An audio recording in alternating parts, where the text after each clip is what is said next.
All right. Young lady in the blue, right there, with the red hair. Reddish hair. We just need a mic. All right, here, take mine. Oh, she's coming, she's coming. We're making her work pretty hard here. Senator, my name's Ann. I live in Concord, and I just wanted to say thank you for continuing to decouple the war in Iraq from the war on terror. Right. I think that that's something that needs to continue to be said over and over again. Right. But my question for you, I'm hoping that you can say in a little more concrete terms how, as president, you would continue to fight and mitigate violent extremism, which I think is going to be one of the most important things facing us, especially Afghanistan, Pakistan. A couple of steps. Number one, we need to redeploy our troops from Iraq, send some of those troops to Afghanistan and Pakistan. They need to be stronger than they are right now. And we should tell the Pakistani government that, and the Musharraf government, that we want to be an ally with them, but we can't allow them to harbor bin Laden and his lieutenants and create another safe house like they had in Afghanistan. And right now they're going back and forth along those borders.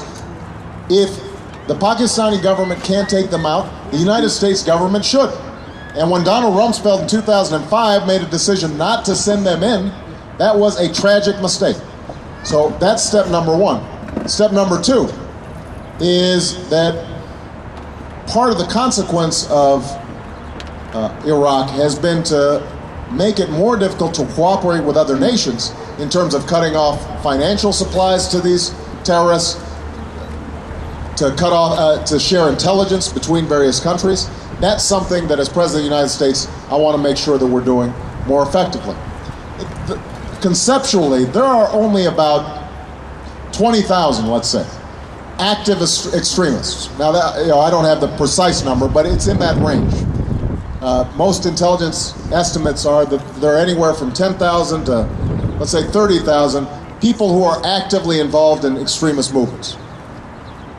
We are not going to be able to negotiate with them. We've got to hunt them down and take them out. But you then have 1 billion people around the world who are raising families, trying to make a living. How we reach out to the Muslim world and create a situation in which they understand that their progress and our progress aren't mutually exclusive, that we can live together and we can be respectful of their cultures and we can be respectful of their sovereignty. That is something critical.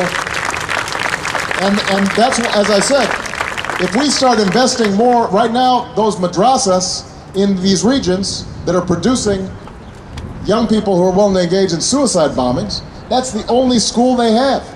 Which is why I've called for a doubling of our foreign aid to say we're going to build schools in these regions so that young people have an option.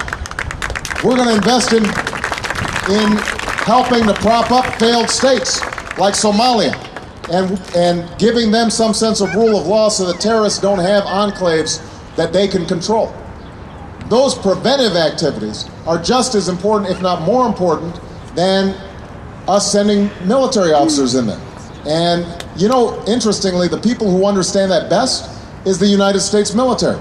If you talk to generals, for example, former General Jim Jones, he's the former Supreme Allied Commander of NATO, and I've become friends with him.